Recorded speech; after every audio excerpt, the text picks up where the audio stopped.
je suis une rescapée de l'inceste et de très très graves maltraitances. Et puis deuxième chose, je suis enseignante depuis 28 ans. Depuis 28 ans, je suis confrontée à des violences institutionnelles, mais aussi je suis confrontée à des enfants qui vivent des violences chez eux. 28 ans, je n'ai rien vu changer. Timothéo, 6 ans. Nina, 13 ans. Zoé, 6 mois. Lucas, 7 mois. Donc notre idée, c'est de matérialiser une scène de crime avec des silhouettes, 42 silhouettes, 23 silhouettes bébés, puisque 23 enfants ont été tués et avaient moins de 3 ans, et 19 silhouettes d'enfants entre 3 et 17 ans et demi. 68 enfants tués en 2023, 77 en 2024.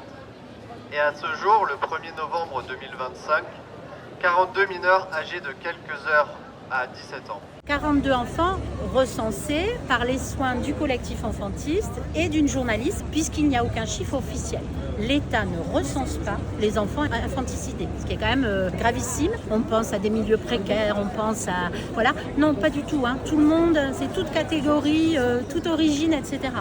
Les infanticides. Notre but, c'est de sensibiliser bien sûr les enfants au fait qu'ils ont des droits et que les adultes ont surtout énormément de devoirs vis-à-vis d'eux, mais c'est aussi permettre de sensibiliser et à long terme de créer une société sans adultisme. L'adultisme, c'est le rapport de pouvoir de domination de l'adulte sur l'enfant et c'est ce qui va entraîner après toute autre forme de domination, sexisme, racisme, validisme, classisme, etc.